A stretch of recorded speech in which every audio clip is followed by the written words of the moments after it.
Okay, Mazars Healthcare Digest. Today we're going to be talking about HIPAA Readiness Review, addressing healthcare security and privacy needs within a high-trust CSF framework.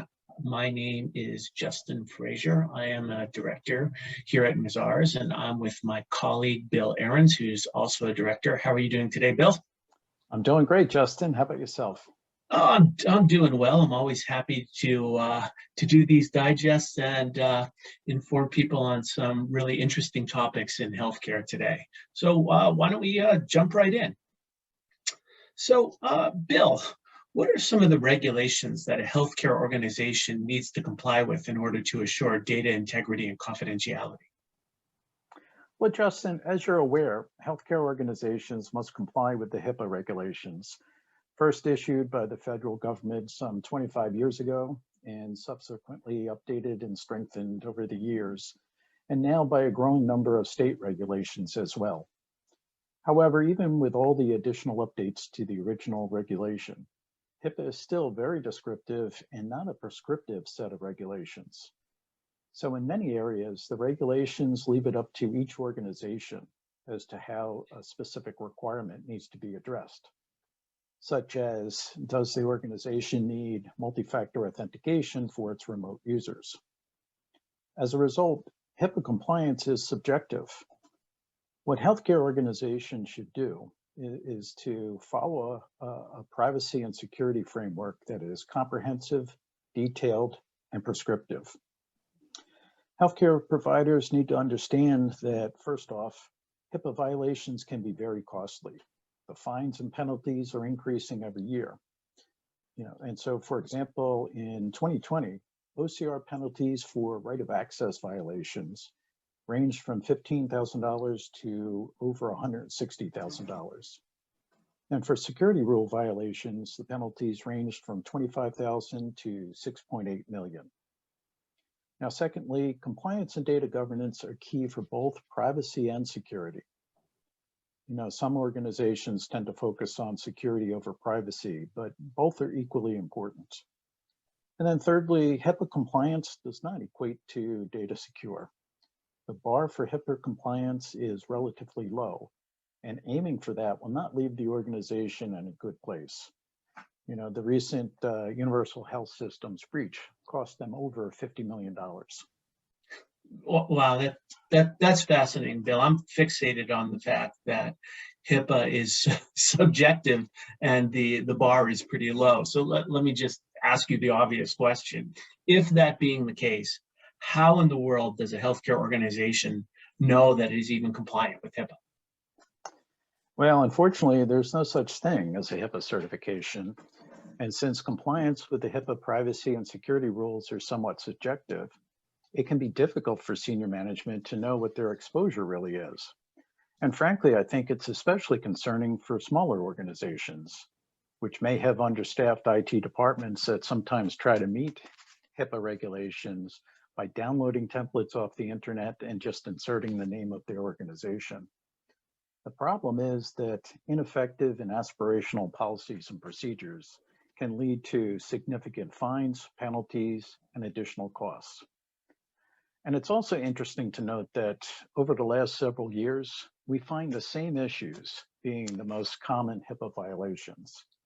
From a privacy rule perspective, they remain right of access, impermissible disclosures, and non-compliant BAAs.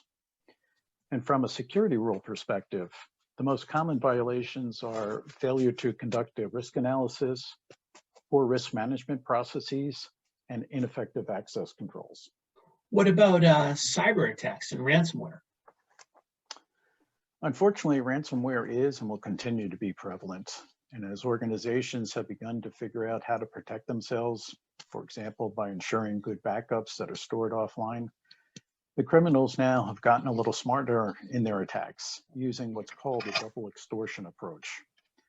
They quietly steal a bunch of data before encrypting files. And in this way, if the victim doesn't initially pay the ransom, the criminals will leak a portion of the stolen data and threaten to publicly post the remainder on the internet in an effort to extort the ransom payment. You know, healthcare organizations have to realize that cybercrime is big business these days. Cyber criminals can rent malwares, so they don't even have to know how to code anymore. In addition, these criminals can also rent the command and control servers as well as mailing lists to start phishing attacks. So just like Amazon and Microsoft will rent infrastructure as a service or software as a service to you or me, so too will these criminal organizations rent malware as a service to anyone of unlawful intent. So here's the sarcastic question, but why is our industry so lucky? Why is healthcare such an attractive target to these cyber criminals? Well, first off, the value of healthcare data is 1 to 2 orders of magnitude greater than credit card data. Health data not only has credit card and other financial information, but social security numbers, demographic and health insurance information, as well as medical histories. Justin, it's a virtual treasure trove of information. Secondly, healthcare has a very large attack surface.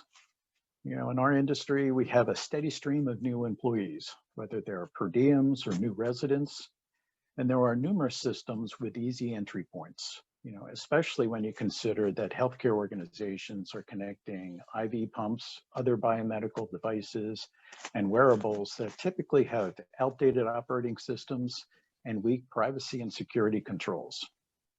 And then thirdly, healthcare tends to spend much less on security than other industries, you know, on average, less than half of other industries. And this results in a relatively weak set of defenses. And all of this makes healthcare an attractive target. Wow. So although an organization cannot be HIPAA certified, is there a course of action that you would even recommend to add some levels of protection? As we discussed earlier, what healthcare organizations should do is to adopt and use a privacy and security framework that is comprehensive, detailed, and prescriptive. The HITRUST CSF is just such a framework. It manages vulnerabilities based on their relative risk and manages risk via prescriptive requirements that are cross-matched to over 40 different sets of government and industry-specific regulations and requirements. The HITRUST CFS supports a range of certifications, starting from a readiness assessment all the way to a HITRUST validated assessment plus SOC 2 plus NIST Common Security Framework, all within one assessment report. Using our knowledge of and experience with the HITRUST framework, Mazars also offers related HIPAA and cybersecurity services, including HIPAA security and privacy assessments, policy and procedure review and development, compliance program development, cybersecurity monitoring, and third-party risk assessments. Thanks, Bill. That was awesome. And it looks like depending on the size of the organization and the need of the organization, there's a lot of services or ways that an organization can protect itself to assure data protection as well as confidentiality and limit or reduce cybersecurity attacks. This is great. So if they want to speak to you further, here is our contact information. So that was Bill Ahrens, who is the Director of Healthcare Consulting Practice. His contact information is right here. My name is Justin Frazer. Thank you for joining us on this Healthcare Digest. Bill and I are happy to answer any more questions that you may have. This is a really prevalent issue. There's a lot of solutions, and we'd be happy to discuss your organization and offer our insight if you take us up on the call. So look forward to hearing from you. Have a good day.